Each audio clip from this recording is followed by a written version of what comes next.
So hello, my name's Mark Ritson. It's a great honor to be here. Normally when some sort of old buffer gets up at these things and says, it's 30 years since I started my business, you go, oh geez, off we go here.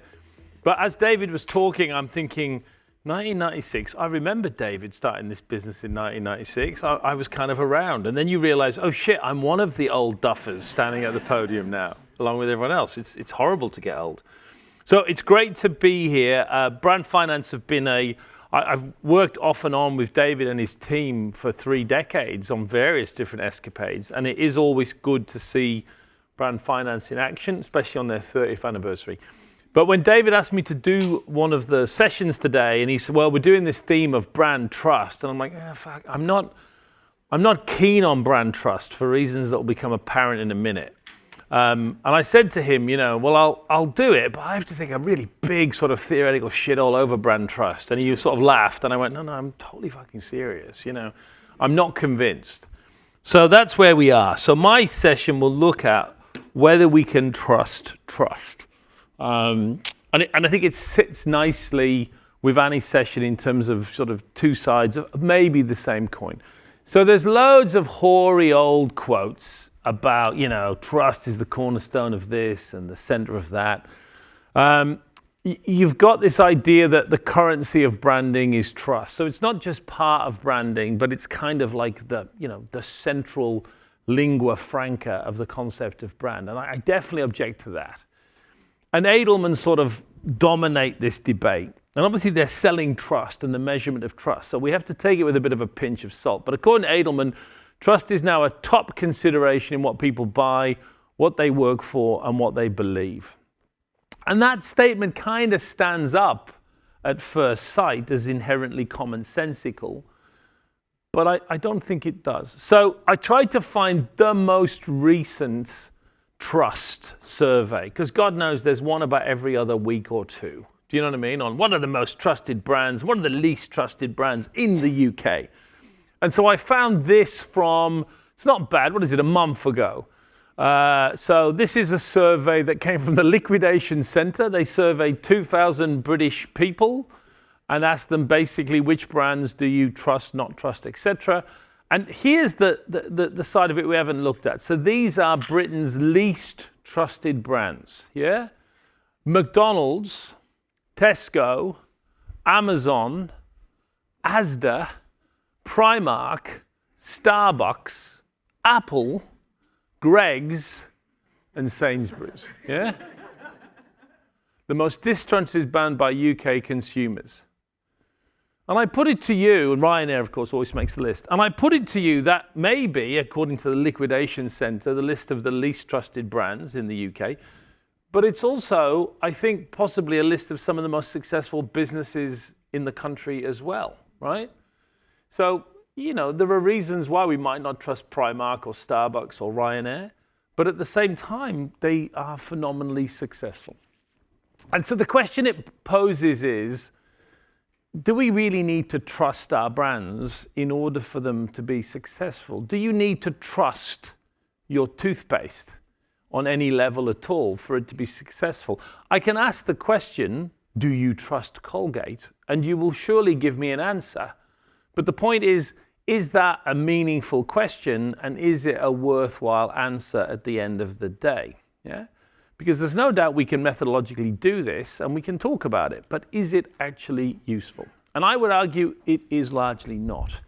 And the reason I'm going to argue it's not useful is because of anthropomorphism, which is a very big word for a very simple concept. Anthropomorphism means giving something non-human human traits.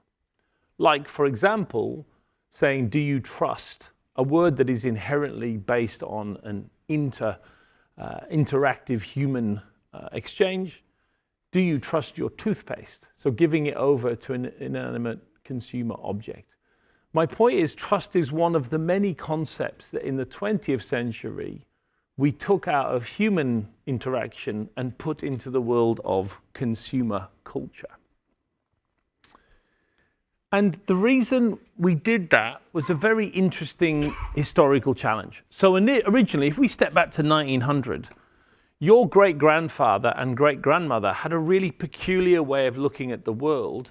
They thought that products and services and brands were products and services and brands. And if you'd have said to your great-grandfather, I'm very loyal to my toothpaste brand, he would have said to you, you're a nutcase. Yeah? Or I love my car. Your great-grandmother would say, what the fuck are you talking about? You love your car. It would literally not have made sense to them because they did not live in the consumer culture that we were all born into and have grown up in. Yeah? And this was a problem for many large organizations because they wanted you to feel more and trust more and be more loyal to your brands.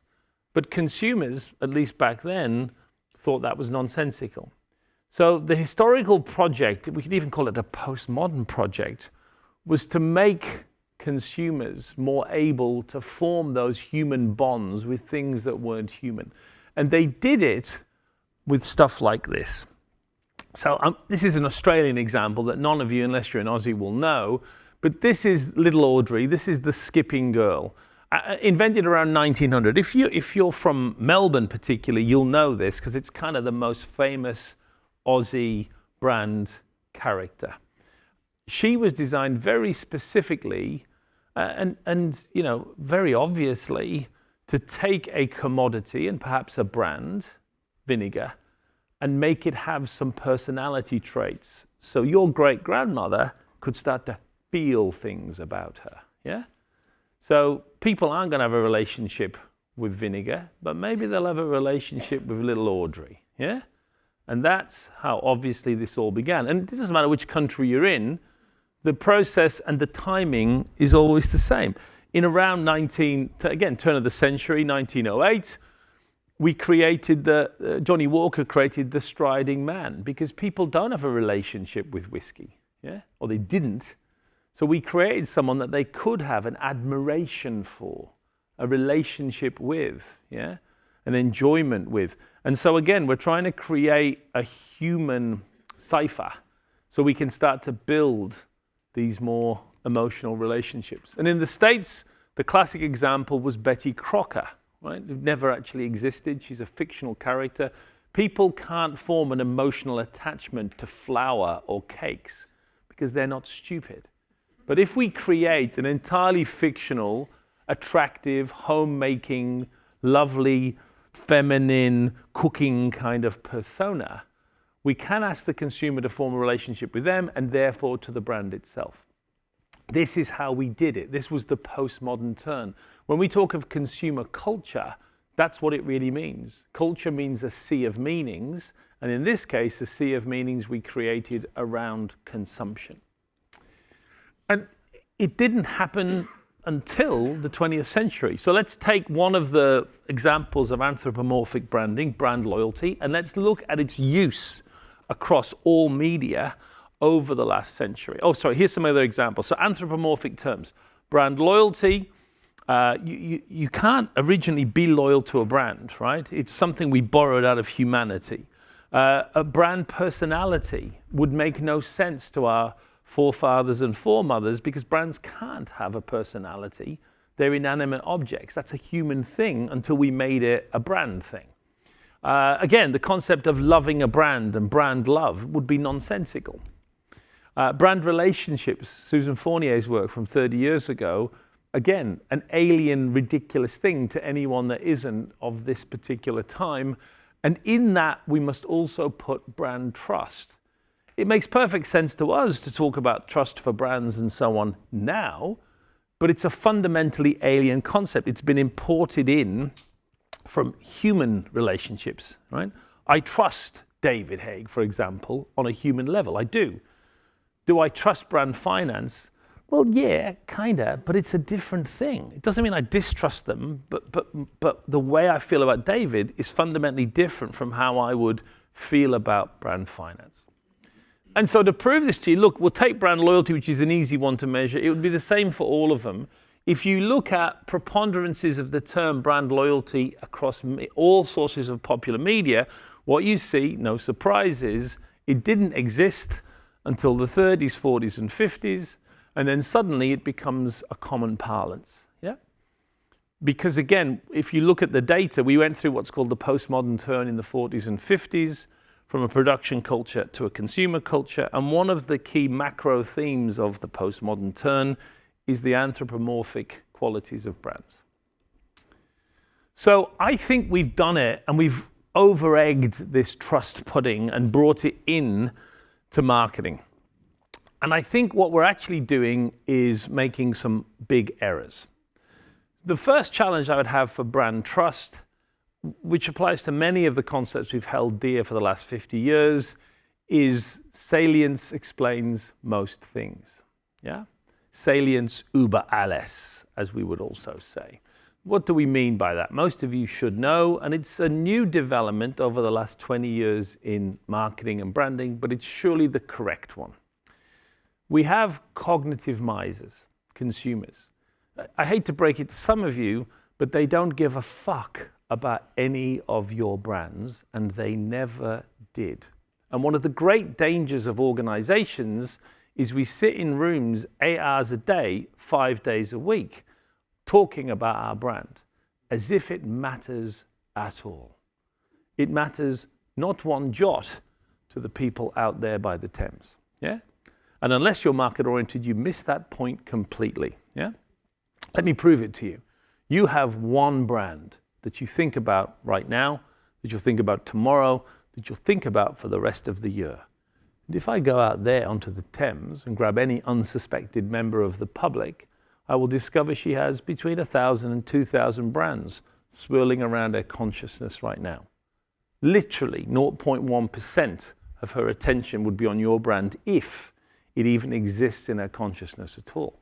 That's market orientation, and that's why salience is the most important thing in the universe for marketers. It is 70% of your job. But if you're not market oriented, you don't see it because you think about your brand all the time. You look at the logo 17 times a day. You don't think you need to make your brand more salient. It's completely salient. But if you're market oriented, you realize she doesn't give a fuck out there. She never thinks about my brand. And my main job, 75% of my job, is the much more basic challenge of making sure my brand comes to mind repeatedly in the mind of the consumer. And the reason that's important is because I think we confuse fame with this idea of faith. Yeah? I think we mistake the idea that somehow there is this deeper qualitative concern that the consumers have. Do they trust our brands? In reality, the bigger question is, does she even know that I exist or not? And that's the main driving force. Number two, I think we also make a big mistake of causality with the trust literature. Massive, in fact. I think it goes on all the time. It starts with Edelman, but goes right across everything else. So here's the mistaken, commonsensical, obvious view of trust. I form trust for a brand, ergo, I choose it based on that trust. Ergo, it becomes a big brand. Trust creates scale and size. No. That's not what's happening. What's really happening is there are big pre-existing brands out there. And if you have a big pre-existing brand, you are by definition more familiar, you have more presence, and that presence generates more trust. Because that's a more logical route and a more likely route. If you're a big organization, like PwC, like L&G, like Vodafone, you have more to risk than me if you fuck things up, yeah? Size begets trust. Trust does not beget size. Now, there's a little bit of cross-fertilization going on, but the flow, I will argue, mostly comes from size and scalar effects driving trust, not the other way around. Remember the most important advantage of advertising. We forget it all the time. It's the basic prehistoric one. It's signaling. Yeah? It doesn't matter what you put in your ads. I mean, it helps if you've got a good ad, don't get me wrong. But again, 50, 60% of the impact comes from just doing the advertising in the first place, the peacock effect.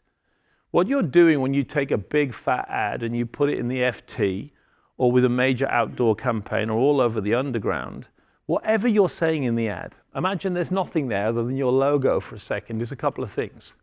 Look how fucking big I am. Yeah? Look at my size. Look how rich I am. So much fucking money I'm making, I'm blowing it on these giant ads right now. Yeah? Look how confident I am, both in the product I'm advertising and the fact I'm going to be around for the long haul, hence all of this advertising. Look how much I have to lose if I screw up, if my pill doesn't work, or my financial advisory goes horribly wrong in some way, or my airplane crashes. You think you're in trouble. Imagine how much shit I'd be in, given the size and scale and boastfulness of my business. I have a lot more to lose than you, so I won't let you down. This is a more rational, less sexy, but far more believable version of trust. Yeah? It's base signaling that comes from scale and investment that drives size, which then inherently drives trust. By me, I'm less risky. Now that's a kind of trust in a way, but not really. Yeah? It's not really the trust you would have for your partner, yeah, or your friend, or someone who looks after your kids for the afternoon. It's not the same thing. So the final challenge, I think, comes from the thing, again, we don't like to talk about. When we talk about trust, we always put up, fucking John Lewis and Ford and stuff. Yeah, okay, I get it. But what about all the brands that do really well without trust? Let me tell you an Australian story. So I love Qantas. I flew with Qantas yesterday. I work for Qantas. It's obviously the national carrier of Australia. And Qantas, for the last 10 years, have been really getting a lot of hammer in Australia. They've dropped right through Edelman's trust thing from one of the most trusted brands to one of the least trusted brands. And Australians who don't have a lot to fucking talk about, to be honest with you. It's a small, relatively unimportant country. They bang on about, Qantas, what a bunch of fuckers. You don't look at, they're in deep trouble now. They're right at the bottom of Edelman's trust index, They're fucked, I tell you. Fact, mate, fact. Let me show you Qantas's share price during their trust disaster of the last 10 years. Here it is, look. That's how fucked they are because of their lack of trust. You see that? So around about here, their agency, their very nice advertising agency in Sydney, got their senior team in and invited me to come along. And they were basically saying, look, our trust is in such bad shape. We should spend a lot more money on advertising and work on a new campaign. And Mark's going to talk to you about why you've got to do that and spend more money with us on a big trust-generating campaign. And I said to Peter, the CMO, yeah, okay, hang on. Petra, how's business? And she basically said, it's absolutely fucking fantastic. It's never been better. I actually bought stock on the basis of that meeting because she was so bullish about where they were going. And the agency were like, hang on. It's not meant to go. We're meant to be spending more money on things here, not celebrating where we're going. And this has been the effect. And this started my sort of quest to say, I'm not sure it matters that we're declining in trust or increasing in trust. There are too many exceptions to this rule that it really is something we should focus on. I wrote a really unpopular article in the Australian press saying, I'm sick of marketers saying, Qantas have got a problem. Their trust is really declining. They're in the least trusted box. We should do something. What are Qantas going to do? And I'm like, have you seen their financial numbers? The problem is you're a doofus. Not Qantas has a trust problem. You have a problem. You're looking at the wrong things. It's been 10 years of a trust crisis. I think by now something would have happened. It hasn't happened. They're still smashing it. So again, if we go and look at the actual data and we look at the most trusted brands, it's true. We see some very successful companies. M&S, Sony, Lush, Lego. These are the top most trusted companies according to the Corporate Reputation Index of 2025. But when you look at the least trusted businesses, yeah, okay, Twitter's a bit fucked, right? Not that Elon cares anymore. But again, Meta, Ryanair, Every, these are very successful businesses with spectacular growth rates. These can't be exceptions to the rule. These are literally the bottom of the list, right? We can't be having successful growing businesses that are the least trusted businesses if trust is such an important component. So, in conclusion, do we mean trust when we say trust, or do we mean other things? And do we really need to focus on trust? Look, it makes inherent common sense that you want to be a trusted brand. But there are so many things that CMOs have to focus on, and there are so many questions about the validity of trust that I would question whether it really needs to sit on any dashboard. Because lack of it clearly does not mean a decline. When we ask consumers for which brands they don't trust, we regularly see some of the most successful brands on the planet. And the presence of it does not necessarily guarantee success either. Yes, Annie's data is good. We do see that there is some correlation there, but there's also clearly a whole bunch of brands that don't need it and are growing, and a bunch that have it and aren't doing so well. It's not a driving force. I think it's an overused metric. I think it's over-measured, and I think it's oversimplistic. I think trying to increase your trust would be one of the strangest things you would do with your time. Maybe, back to Anne's point from Vodafone, it's an output variable you can look at. But as a joystick you want to pull with your limited resources and time, I question its presence. I think it obscures much more important matters for the people that run the big brands in the country. And I think really what we're saying is, am I reliably going to perform as expected? That feels like a more practical version of what we're really talking about. That sounds like a more honest, Ryanair-worthy downgrade of the concept of trust, which is a very big human construct that I think we misapply. So rather than talk about, is this a brand, is this a name we can trust, I recommend two different bullet points to focus upon. Put down the trust thing. The first question we all need to ask, much more than we do, with 70% of our time and resources, is, are we a name that comes to mind? Yeah? Look, I don't like admitting Ehrenberg Bass were right. Yeah? It fucking annoys the shit out of me, right? But they were right. Well, they were 70% right. It isn't the only thing. David Haig is correct. Yeah? It isn't the only thing, but it's most of the thing. The salience thing. Because remember, salience, without it, you're out the game. Remember that salience is often enough. And remember the key one, with salience, we tilt the table towards us on everything else. Yeah? The cognitive miser, the consumer that doesn't want to think anymore, starts to go, well, that's the one that came up first. I'm going to start to favor it in all things, including how much I trust it. And then second, I'm not a complete acolyte of Ehrenberg Bass. And I do agree with what David said earlier on this point too. If it does come to mind, what do I associate with the brand? Yeah? And there can only be room for two or three things. It's not the shit show of positioning that every company has with 17 slides and the prism and the rhomboid and all that crap, yeah?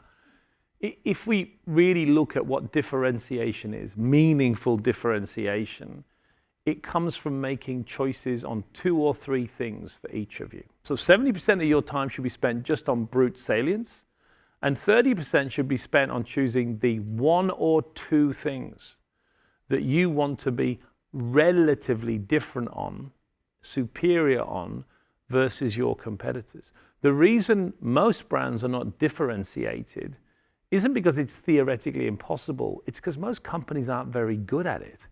They're focused on other things. It takes 10 or 20 years. It takes choicefulness and data and picking and focusing. True differentiation, relative, because it's not unique. There's nothing unique about any of your brands, right? Michael Porter was wrong. We don't say that enough, yeah? He conflates differentiation with uniqueness. Those aren't the same thing, yeah? I can be relatively taller than David Haig. It doesn't mean I'm unique in my inches or that David lacks those inches. It's that I have 4 more of them than him. I'm relatively different, yeah? That's the key point that we've all missed with differentiation. You're not looking for something unique or magical. You've got 2 or 3 things that you have more of in the perspective of the consumer. These, in my experience, are the only two things that drive brand equity and all the values inherent. One, what proportion of the market think about my brand when they're in the category? And two, do they think the one or two things I want them to think? We can muddy the waters with trust, but my point is it's just a distraction that gets in the way. Thank you.